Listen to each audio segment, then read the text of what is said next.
आज के कार्यक्रम में आपका स्वागत है।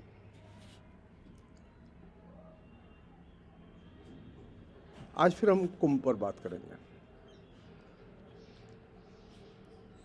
कल देर रात गए कुंभ में, मतलब जिसे हम लोग कहते हैं कि आज बिल्कुल एकदम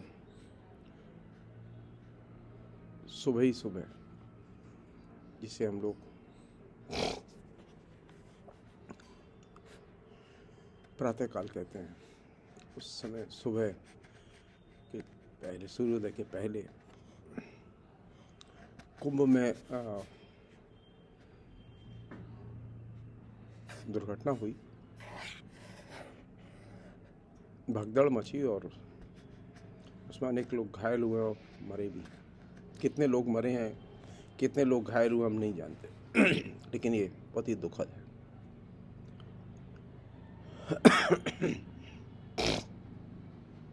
इस पूरे प्रसंग में ये जो घटना घटी, किसी भी राज्य या केंद्र सरकार के लिए संभव नहीं है कि जब वो इतने लाखों लोग जहां एक साथ एकत्रित हों और आए, उनकी वो सुसंगत व्यवस्था कर दे। किसी के लिए भी संभव नहीं है। लेकिन इससे सबक लेने की जरूरत है। जिस तरह आप कुंभ का प्रदर्शन, कुंभ का आयोजन अत्याधुनिक तरीके से करते हैं, उसी तरह कुंभ में आने वाले लोगों की भी व्यवस्था अत्याधुनिक तरीके से की जानी चाहिए।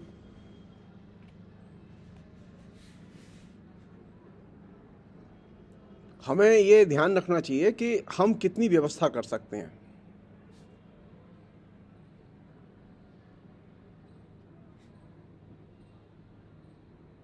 उसी के हिसाब से प्रोपेगेंडा लॉन्च किया जाना चाहिए। नरेंद्र मोदी और योगी की सरकार इससे सबक लें। अभी ये मसला खत्म होने वाला नहीं है। अभी ये मसला चलेगा।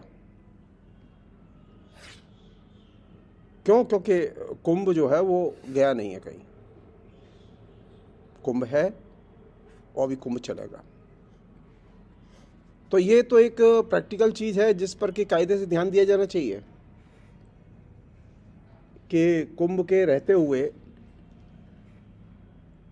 कुंभ के पहले से ही इतना हैवी मास कैंपेन किया गया जिससे कि करोड़ों करोड़ों लोगों को मोबिलाइज कर लिया गया। क्यों मोबिलाइज किया गया इतने लोगों को? नरेंद्र मोदी और उनकी टीम, उनकी जो जनसंपर्क और विज्ञापन कंपनियां हैं, ये अच्छी तरह से जानती हैं कि कुंभ में आने वाले जो लोग हैं, अगर हम हैवी प्रोपेगेंडा करेंगे तो उनकी संख्या बहुत ज़्यादा होगी।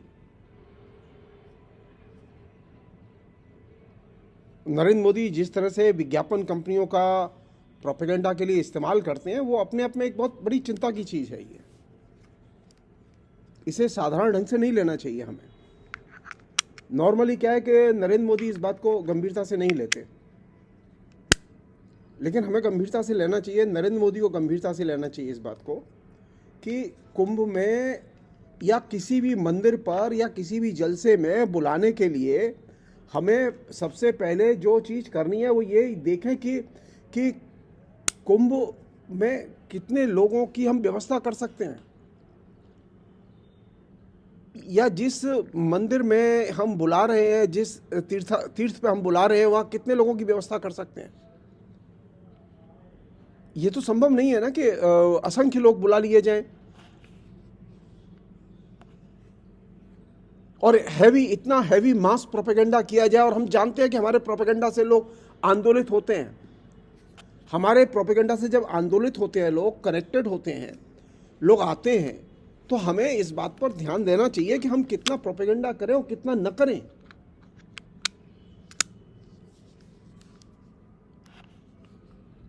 इस पूरे क्रम में जो सबसे दुर्भाग्यपूर्ण चीज घटी है वो ये नहीं घटी है कि वहां अव्यवस्था तो वहां होगी, क्योंकि जो प्रशासन है वो प्रशासन वीआईपी लोगों की देखभाल में व्यस्त है, जैसा कि सारी मीडिया की रिपोर्ट्स बता रही हैं। भीड़ के प्रबंधन के लिए जितने बड़ी संख्या में पुलिस और दूसरे सरकारी बलों की ज़रूरत है, वो वहाँ उपलब्ध ही नहीं है।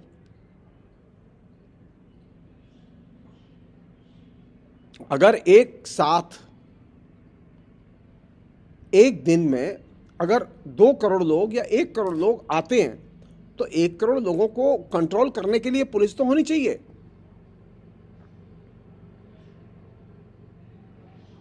तो ह्यूमन रिसोर्स कहाँ है?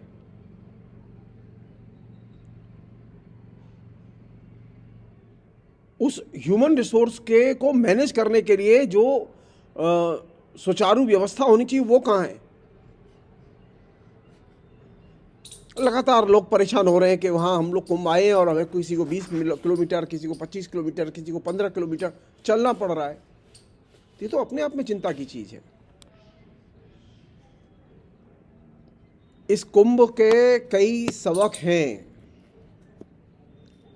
एक तो ये कि क्राउड मोबिलाइजेशन करने पर विज्ञापन कंपनियों को नहीं लगाया जाना चाहिए। पहला सबक ये है। ये क्राउड मोबिलाइजेशन करके जो भीड़ इकट्ठी की जा रही है और जय हो कराई जा रही है, ये अपने आप में बहुत ही दुर्भाग्यपूर्ण है। कुंभ की महत्ता इससे तय नहीं होती कि वहां कितने लोग आए। नरेंद्र मोदी जिस धर्म को मानते हैं उसकी महत्ता इससे सिद्ध नहीं होती कि उनके शासन में जो आयोजन किया गया उसमें कितने लोग आए। हिंदू धर्म, नरेंद्र मोदी रहेंगे या नहीं रहेंगे, हिंदू धर्म रहेगा। अमित शाह रहेंगे या नहीं रहेंगे, योगी रहेंगे या नहीं, ये तय है कि ये नहीं रहेंगे, लेकिन हिंदू धर्म तो रहेगा, कुंभ भी रहेगा। और ये एक सामान्य और मोटी बात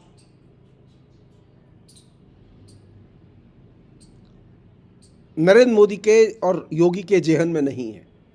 उन्हें लगता है कि धर्म का सारा बोझ उनके सिर पर है। हकीकत यह है कि धर्म का कोई बोझ उनके सिर पर नहीं है। वो धर्म का बोझ उठा नहीं रहे, बल्कि धर्म उनका बोझ उठा रहा है।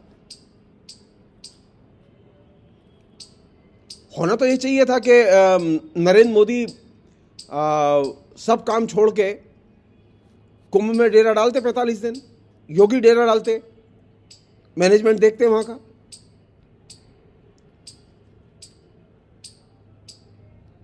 अगर सचमुच में धार्मिक रीति से उसे संपन्न करना है और अपनी धर्म निष्ठा को प्रदर्शित करना है, तो 45 दिन रहते, क्या दिक्कत थी? आप 45 दिन इलेक्शन कैंपेन कर सकते हैं, लेकिन 45 दिन कुंभ में क्यों नहीं रह सकते?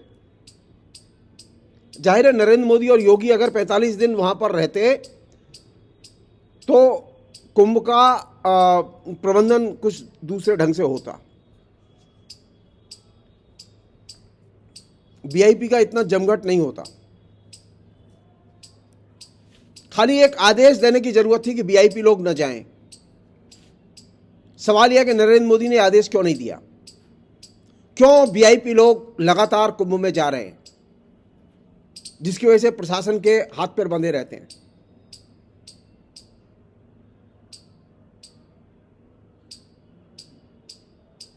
क्यों 45 दिन के लिए हिंदू धर्म की सेवा के लिए नरेंद्र मोदी और योगी कुंभ में सिर गड़ा के रह नहीं सकते? वहां बैठे बैठे फाइल पर साइन करते।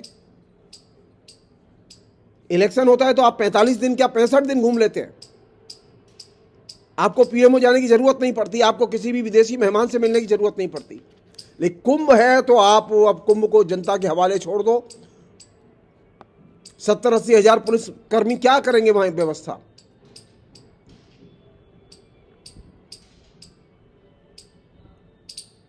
जिस कुंभ में अगर हम उनके आंकड़े मान लें कि इतने करोड़ लोग आएंगे, तो अगर उतने करोड़ लोग आएंगे तो उनकी देखभाल के लिए लोग तो चाहिए, व्यवस्था के लिए लोग तो चाहिए, कर्मचारी तो चाहिए, लेटरिन साफ करने वाले लोग तो चाहिए। कि जो वहां पर 1.5 लाख लेटरिन बनाई गई हैं, क्या वो सफिशिएंट है? क्या उनके लिए पानी है?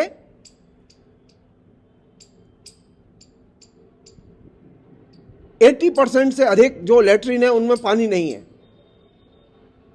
गंदगी नहीं होगी। तो कुंभ का मतलब यह नहीं है कि लोगों को गंदगी में डुबो दिया जाए।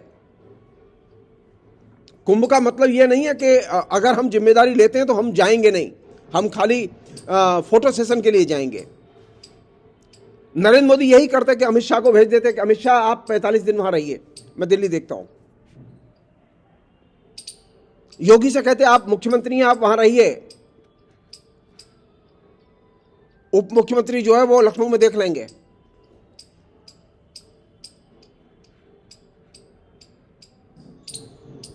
कमाल की जो है कमांड है कि वो वहां पर ब्यूरोक्रेट्स जो है वो देखेंगे।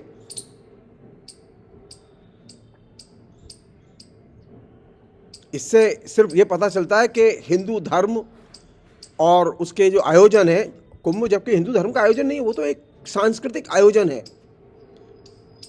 वो सांस्कृतिक संगम है जनता का। उसके लिए हर हालत में समय निकाल के वहां सिर गड़ा के रहना चाहिए था,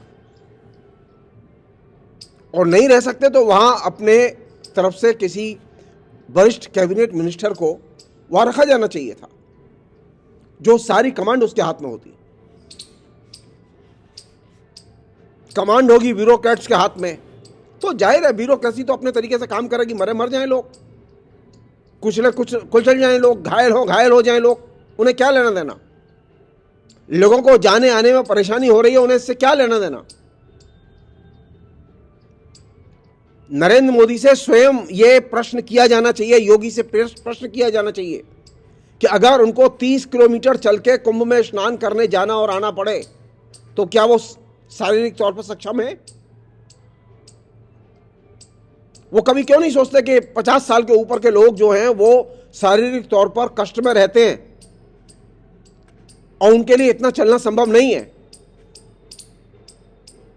खास तौर पर वीआईपी की व्यवस्था उन 50 साल से ऊपर के लोगों के लिए की जानी चाहिए थी।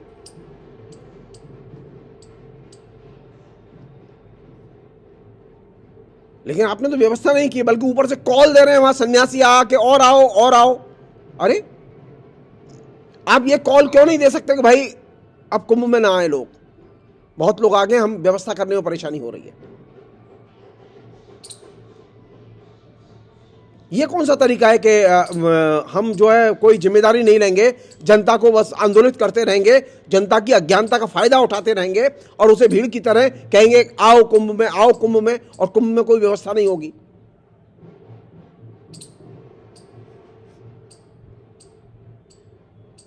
ये प्रशासनिक और प्रशासनिक से भी अधिक नेतृत्व की सबसे बड़ी अकुशलता है, जिसके चलते ये हादसा घटा। अब एक अन्य पहलू है जो कि मैंने कल जहां पे बात खत्म की थी उसके आगे मैं आपसे करना चाहता हूं। वो पहलू ये है कि मैंने आपसे कहा था कि कुंभ या इस तरह के जो आयोजन जिनके पीछे विज्ञापन एजेंसियां लगी रहती हैं और वो हैवी कैंपेन करती हैं, तो वहां संत नहीं रहता, वो भीड़ बन जाता है, और जनता नहीं रहती, वो भीड़ बन जाती है। और भीड़ इसलिए बन जाती है क्योंकि उसके मन में स्टीरियोटाइप काम कर रहे होते हैं। स्टीरियोटाइप जो है कहानियां, स्टीरियोटाइप जो है सूचनाएं। जैसे कि ये एक स्टीरियोटाइप है कि कुंभ में अगर त्रिवेणी में नहाएंगे तो पुण्य मिलेगा, ये स्टीरियोटाइप है, जिसे कहते हैं रूढ़ी। तो आप रूढ़ीवाद का प्रचार क्यों होने दे रहे हैं? आप रूढ़ीवादी प्रचार से बाहर निकल के जनता से ये क्यों नहीं कहते कि आप कहीं पर भी नहा सकते हैं कुंभ के लिए? आज जब हादसा हुआ है तो कुछ लोग कह रहे हैं कि कहीं पर भी नहा सकते हैं आप, और अन्यथा तो कह रहे हैं वहीं त्रिवेणी में ही नहा सकते हैं। ये कौन सा तरीका हुआ? जनता में कुंभ का प्रचार यहां से किया जाना चाहिए। मैंने पहले भी एक वीडियो में कहा था कि नदी स्नान महत्वपूर्ण है। आप कहीं पर भी किसी भी नदी में नहा लीजिए, और अगर आपके घर में नदी का जल आता है नल के जरिए तो आप उससे ही नहा सकते हैं, तब भी आपको कुंभ के बराबर पुण्य मिलेगा।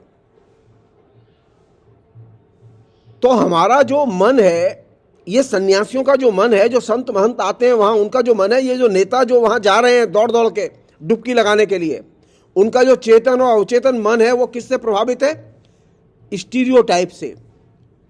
वो कुंभ का भी स्टीरियोटाइप है, उसका धर्म का भी स्टीरियोटाइप है, और तमाम किस्म के फार्मूले और रूढ़िबद्ध कहानियां, अविवेकपूर्ण कहानियां वो रोज अखबार छाप रहे हैं, मीडिया छाप रहा है। वो टीवी चैनलों की वेबसाइट से लेके अखबारों की वेबसाइट पर इस तरह की ऊल जलूल अविवेकपूर्ण कहानियां भरी पड़ी हैं।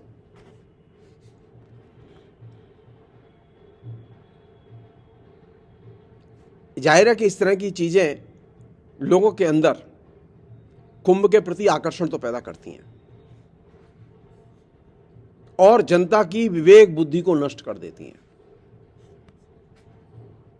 इसके चलते होता यह है कि जनता के अंदर अविवेकवादी विश्वास और आस्थाएं और प्रतीक अपील करने लगते हैं।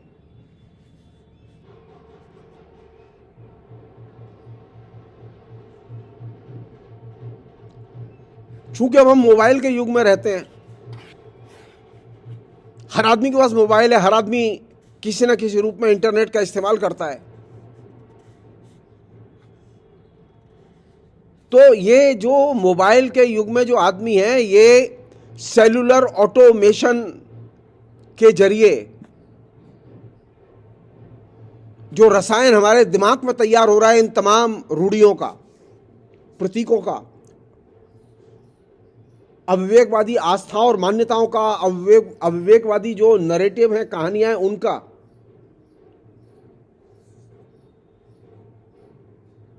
वो हमारे चेतन और अवचेतन में जो चीजें छिपी हुई हैं, उनको ये सेलुलर ऑटोमेशन के जरिए मोबाइल एक्टिव करता है।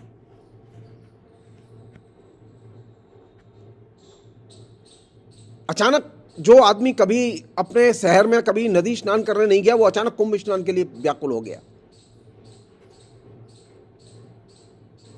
क्यों? क्योंकि उसके अंदर जो चीज चेतन और अवचेतन में छिपी हुई है रूढ़ी के रूप में, जिससे कि वो छुपाता रहा है, बोलता नहीं था, अब वो अचानक सरफेस पर आ गई है। तो सेलुलर ऑटोमेशन जो है वो चेतन और अवचेतन में छिपी हुई बहुत सारी रूढ़ियों को, मान्यताओं को, स्टीरियोटाइप को, फेक को वो एक्टिव कर देता है। और वो जो आपके अंदर छिपी हुई जो आपकी आइडेंटिटी है, उसे एक्टिव कर देता है। और यही वजह है कि अब जो लोग कभी मंदिर दर्शन करने नहीं जाते, वो कुंभ नहाने के लिए तैयार है। कुंभ पर बात करते समय विज्ञान का सहारा लिया जाना चाहिए। टेलीकम्युनिकेशन के जो थ्योरीज हैं, सिद्धांत हैं, उनका सहारा लिया जाना चाहिए। और ये जो पूरी की पूरी जो भीड़ तैयार की जा रही है, इस भीड़ में इस सेलुलर ऑटोमेशन की बहुत बड़ी भूमिका है, जिसका कि नरेंद्र मोदी ने खुल के इस्तेमाल किया है। राम, जय श्री राम एक आक्रामक नारा बना दिया गया है, और इसने वे अविवेकवादी फार्मूले, वे छद्म खबरें, वे स्टीरियोटाइप, उन सब के जरिए एक ऐसे हिंदू की सृष्टि की है जो पहले कभी था नहीं।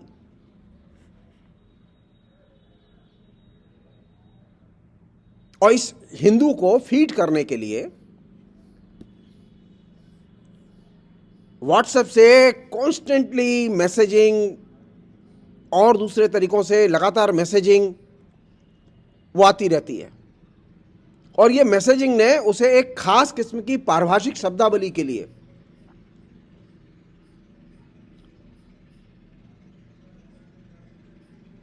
उसके प्रति आकर्षण पैदा किया है, उसके प्रति उसने जो है लगाव पैदा किया है, और वो उस पारिभाषिक शब्दावली का अभ्यास हो चुका है। जो आरएसएस की मीडिया सेल हैं, बीजेपी के जो मीडिया सेल हैं, उनके जो मैसेजिंग पढ़ने के आदी बन गए हैं, वो अब सेकुलर मैसेज नहीं पढ़ सकते, वो अब सेकुलर खबरें नहीं पढ़ सकते, वो उनकी रुचि नहीं है उसमें। क्यों? क्योंकि वो जो रसायन सेलुलर ऑटोमेशन ने तैयार किया है आपके अंदर, वो आपको सिर्फ अपनी वही चिर परिचित रिएक्शनरी पारिभाषिक शब्दावली में आए हुए मैसेज को पढ़ने का अभ्यस्त बनाता है। एक अन्य चीज है जो कि बताना बहुत जरूरी है, वो ये कि ये सेलुलर कम्युनिकेशन वाले जिस मॉडल की मैं बात कर रहा हूं आपको, इस मॉडल का सन 1940 में जर्मनी में बड़े पैमाने पर हिटलर ने इस्तेमाल किया था, जिसका कि नरेंद्र मोदी इस्तेमाल कर रहे हैं हिंदुस्तान में। और इस मॉडल की खूबी है कि यह सामाजिक विभाजन पैदा करता है। इस मॉडल की खूबी है कि यह अंधानुकरण पैदा करता है। और इस मॉडल को इस दौर में सबसे ज्यादा आइडेंटिफाई करने के लिए, जनप्रिय बनाने में आर्टिफिशियल जो इंटेलिजेंस है, आर्टिफिशियल जो सोसाइटी है और वीडियो गेम, इसने बहुत तेजी से एक्टिव किया है और इसको एक तरह से स्वीकार्य बनाया है। यानी अब हम रिएक्शनरी आइडियोलॉजी, रूढ़िवादी विचार, धार्मिक कठमोल्लेपन के विचार, उनको आसानी से स्वीकार कर लेते हैं और उनका अनुकरण करने लगते हैं। और ये इस सेलुलर ऑटोमेशन की देन है, जिसने कि हमारे अवचेतन में छिपी हुई जो हमारी पहचान थी उसे उसने लाके बाहर रख दिया है। ये जो सेलुलर ऑटोमेशन का जो मॉडल है, इस मॉडल की विशेषता यह है कि न्यूनतम बुद्धि या न्यूनतम बौद्धिक विवेक वो सिर्फ यही पैदा करता है, इससे ज्यादा नहीं। इसलिए जो लोग व्हाट्सएप मैसेज पढ़ने के आदी हो गए हैं, जो व्हाट्सएप ग्रुपों में रमण करने के आदी हो गए हैं, वे अब ज्यादा पढ़ने के को पसंद नहीं करते, वो ज्यादा गंभीर चीजें पसंद नहीं करते। हमारे मथुरा के तमाम दोस्त हैं, उनने पढ़ना लिखना सब छोड़ दिया है। वो व्हाट्सएप और गॉसिप इसमें आनंद लेते हैं। जाहिर है कि ये जो व्हाट्सएप मैसेज और न्यूनतम बुद्धि, इससे आपको न तो हिंदुस्तान समझ में आएगा, न हिंदुस्तान में दिलचस्पी आपकी होगी, न आपको अपने जीवन की समस्याएं समझ में आएंगी, न इन समस्याओं को सुलझाने में, इनका समाधान खोजने में दिलचस्पी होगी। तो ये जो न्यूनतम बुद्धि वाला जो व्यक्ति तैयार किया है इस सेलुलर ऑटोमेशन ने, जो कि नरेंद्र मोदी के युग के आने के बाद तेजी से वो एक्टिव हुआ है।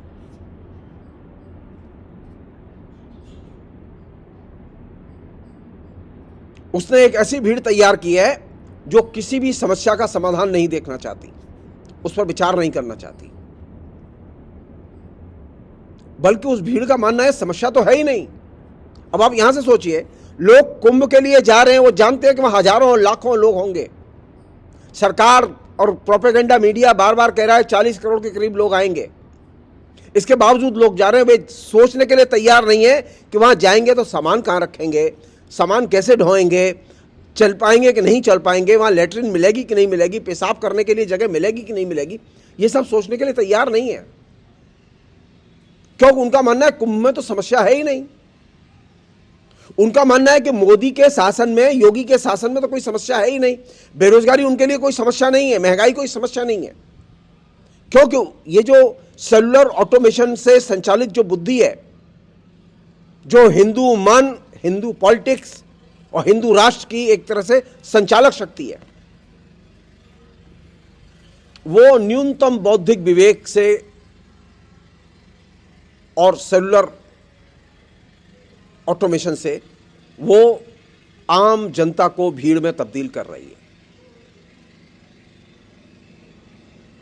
और इस भीड़ की खूबी है कि ये समस्या के बारे में नहीं सोचती।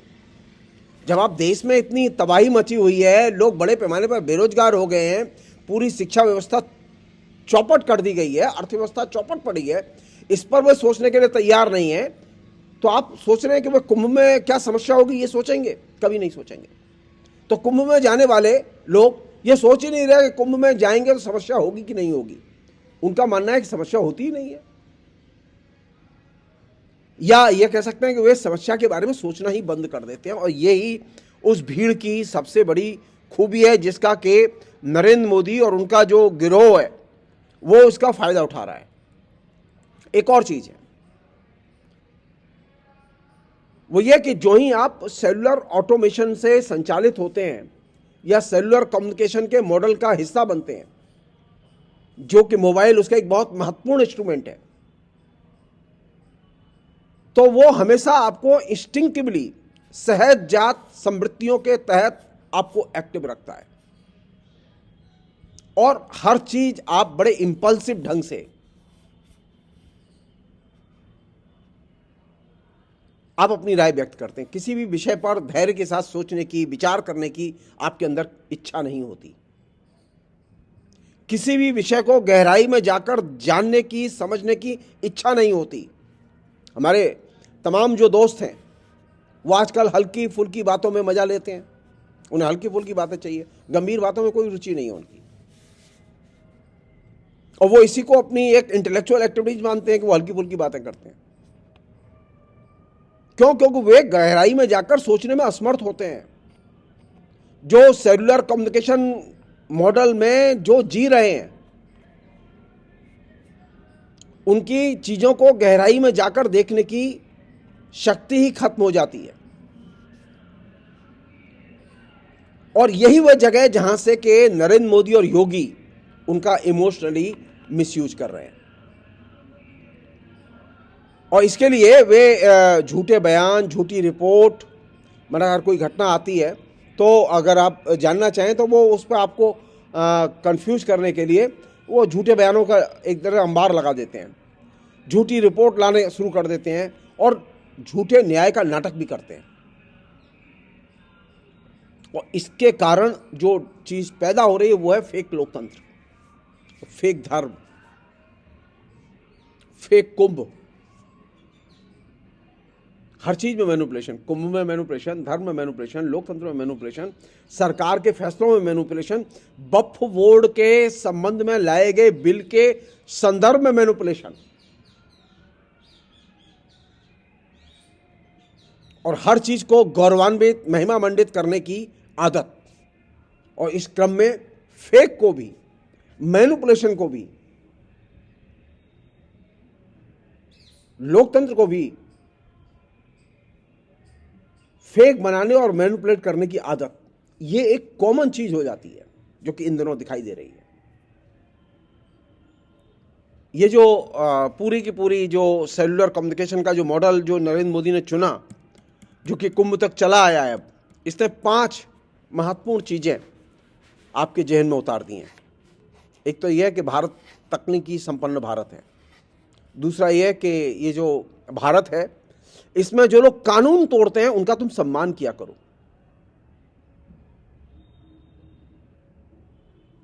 और भारत के बारे में तीसरी चीज ये मत सोचो कि यहां रोजगार नहीं है, यहां बेरोजगारी बहुत है, बल्कि ये कहो कि रोजगार संपन्न भारत।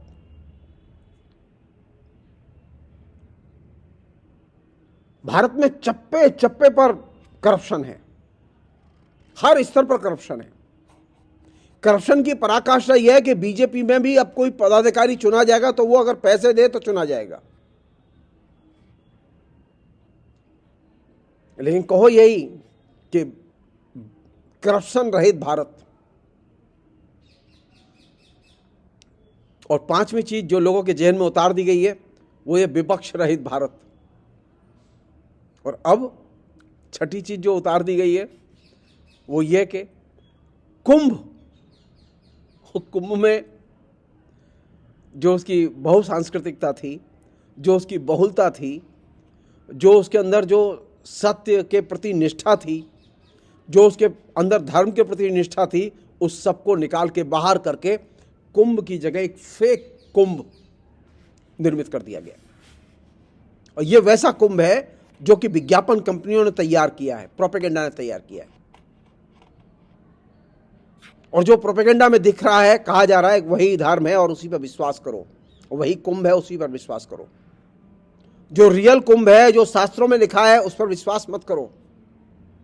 रियल को और शास्त्र में लिखे हुए कुंभ को मत देखो, रील देखो, रियल को मत देखो। और सबसे बड़ी चीज मोदी है तो मुमकिन है, मोदी पे विश्वास करो। और इस सबके बीच में जो चीज आपके जेहन में लगातार पिछले 2014 से लेकर अब तक उतारी गई वो ये कि आप सबका लक्ष्य है, सवाल मत करो। और अगर कोई सवाल करता है तो कहो कि जनता को एक और चीज़ उसके जहन में उतारी गई है कि अभी देश के सामने बड़ी चुनौतियां हैं, बहुत खतरा है। तो इस खतरे से निपटने के लिए ज़रूरी है कि हमें रक्षा मद में खर्च करने दो, बाकी चीज़ें बाद में हो जाएंगी। रक्षा मद में खर्च करना है और सड़क पर खर्च करना है। और इनसे जिसको भी खतरा होगा, यानी जो हमारे इंफ्रास्ट्रक्चर प्रोजेक्ट को विरोध करेंगे उनको हम कुचल देंगे। और जो हमारे विरोधी होंगे, क्योंकि विपक्ष रहित भारत बनाना है, तो उसके लिए क्या जरूरी है? उसके लिए जरूरी है कि ये लोगों के अंदर जब भी किसी विपक्ष के नेता को टारगेट करना हो तो ये कहो कि आदमी करप्ट है, उसके ईडी का छापा डलवाओ, चाहे उसके 2 पैसे न मिले, लेकिन छापा डलवाओ, प्रोपेगेंडा करो, उठा के उसे बंद कर दो। जिसे बंद करना हो उसके ऊपर ये आरोप लगाओ उससे देश की सुरक्षा को खतरा है और उसे बंद रखो। और जनता से कहा जा रहा है कि तुम इन सबका समर्थन करो। जो गिरफ्तारियां मैं करता हूं, यानी मोदी जो करते हैं गिरफ्तारियां, उन गिरफ्तारियों का समर्थन करो। क्यों? क्योंकि ये सारा का सारा काम देश हित में, समाज हित में, हिंदू हित में हो रहा है। और यही वजह है कि तुम अब गोलबंद होकर मोदी के पीछे खड़े रहो। और इसके लिए मीडिया में मोदी की, योगी की एक तरह से नायक की इमेज विज्ञापनों के जरिए बार बार पेश की जा रही है। और इन नायकों की जो असल चीज़ है वो ये कि इनकी सजावट, ये कैसे गेटअप में आते हैं, ये कैसी ड्रेस पहनते हैं, इस चीज़ का बहुत खास तौर पर ध्यान रखा गया है। और ये जो सजा धजा जो नायक है और ये जो फेक कम्युनिकेशन का जो जनक है, जो सेलुलर कम्युनिकेशन ने जिस नायक को तैयार किया है, उस नायक को हीरो की तरह हर जगह पेश करो। और ये जो हीरो की तरह पेश करना, सजा धजा नायक पेश करना, फेक डेमोक्रेसी बनाना, फेक धर्म बनाना, फेक चिंताओं में डुबो देना और सेलुलर कम्युनिकेशन में कैद कर देना, ये जो पूरी की पूरी समझ है, थ्योरी है, ये हिटलर से ली गई है।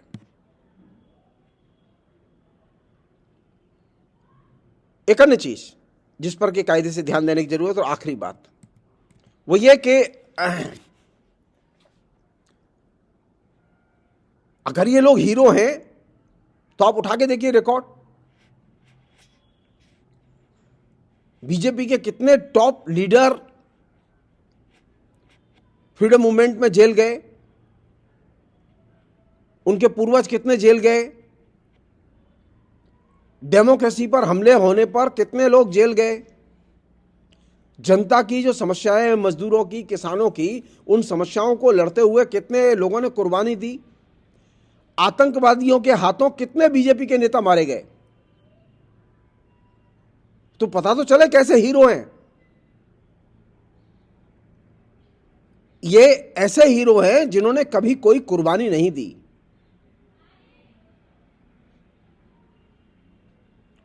और इससे भी बड़ी चीज, ये हीरोइज्म जनता की समस्याओं का समाधान नहीं करता, किसी भी समस्या का समाधान नहीं करता।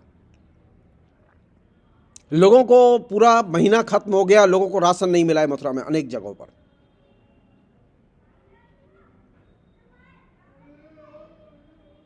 फ्री राशन बांट रहे थे ना, राशन नहीं पहुंचा अभी तक। तो आप एक सामान्य सा काम नहीं कर पाते, आप सामान्य सा कुंभ का प्रबंधन संभाल नहीं पाते, आप सामान्य सा राज्य उसका जो दैनंदिन प्रबंधन है वो संभाल नहीं पाते, लॉ एंड ऑर्डर की प्रॉब्लम को आप रिजॉल्व नहीं कर पाते, बेरोजगारी की समस्या को हल नहीं कर पाते। इंडस्ट्रियलाइजेशन के लिए क्या किया जाए, इसका कोई आपने कभी सोचा ही नहीं। क्यों? क्योंकि ये आपकी चिंता ही नहीं है, क्योंकि आपका तो घूस से काम चल रहा है। और वो उसे घूस नहीं कहते, निछावर है उनकी, उनसे मिलने आए हैं तो उन्हें निछावर दीजिए।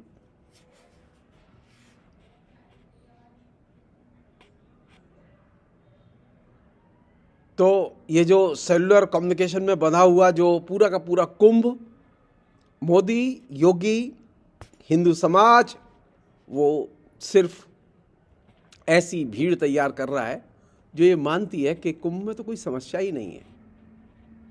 कुंभ में समस्याएं हैं, कुंभ के बाद भी समस्याएं हैं, कुंभ के पहले भी समस्याएं थी, लेकिन ये सेलुलर कम्युनिकेशन के मॉडल से संचालित व्यक्ति समस्या मानता ही नहीं है, और यही उसको एक तरह से अपाहिज कर देने की, दिमागी तौर पर अपाहिज करना है ये, कि वो सोच ही ना पाए। तो अगर मुझसे पूछे तो जो नया हिंदू इस पूरे कैंपेन में तैयार किया गया, नई भीड़ जो पूरे कैंपेन में तैयार की है, ये वह भीड़ है जो कि दिमागी तौर पर अपाहिज कर दी गई है, क्योंकि वह समस्या को देखने के लिए तैयार नहीं है। आप वोट किसको देते हैं ये बहुत मटेरियल नहीं है। मटेरियल ये है कि आप समस्याओं के बारे में कितना बोलते हैं, कितना फील करते हैं, कितना उसका प्रतिवाद करते हैं, कितना एक्टिवली उस पर काम करते हैं। ये जो पूरे समाज में जो एक तरह से रायता फैला हुआ है, कोई आदमी समस्याओं पर बात नहीं करना चाहता, ये अपने आप में चिंता की चीज है। ये तो बिना धर्म के ही मोक्ष को प्राप्त करा दिया जनता को।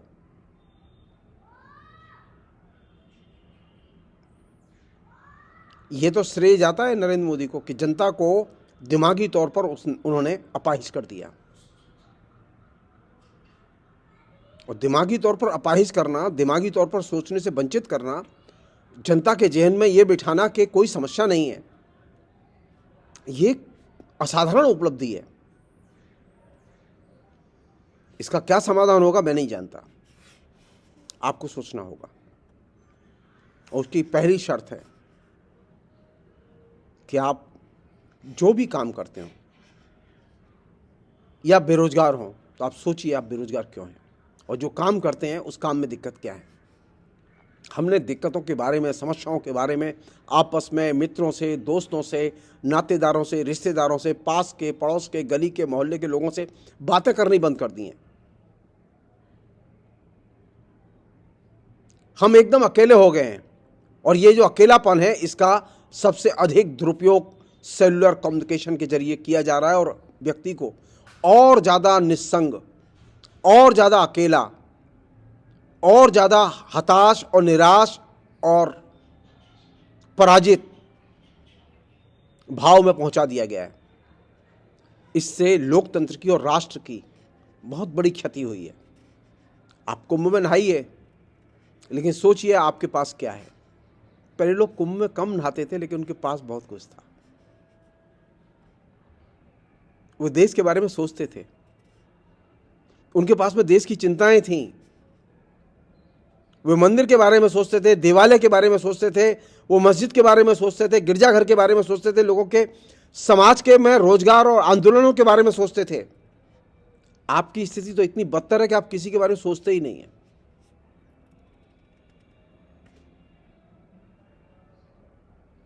जो व्यक्ति कभी किसी समस्या के बारे में न सोचे, क्या वो व्यक्ति समाज का निर्माण कर सकता है, राष्ट्र का निर्माण कर सकता है, धर्म का निर्माण कर सकता है, धर्म को बचा सकता है?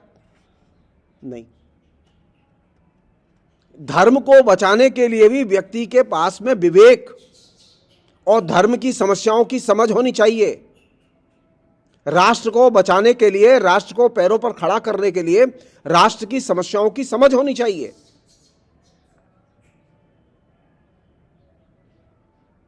लेकिन आपसे तो ये बात आपके जेहन में उतार दी गई कि समस्या तो अब कोई है ही नहीं, आप मस्त है एकदम। जब समस्या कोई नहीं है, सिर्फ एक ही प्राणी को समस्या नहीं होती, इसे पशु कहते हैं। मनुष्य और पशु में एक फर्क है। मनुष्य समस्याओं के बारे में सोचता है, पशु नहीं सोचता। मनुष्य बोलता है, बोल के व्यक्त करता है, प्रयत्न करता है, संघर्ष करता है। लेकिन आपसे तो ये सारी चीज़ें छीन ली गई हैं। आपको कह दिया गया कि आप अब सोचिए मत, समस्या मुक्त होइए। कैसा धर्म है ये, जो आपका बुद्धि विवेक छीन लेता है, आपकी सोचने की क्षमता छीन लेता है, आपकी समस्या देखने की दृष्टि छीन लेता है, आपकी यथार्थ देखने की दृष्टि छीन लेता है, और आप कहते हैं ये धर्म है।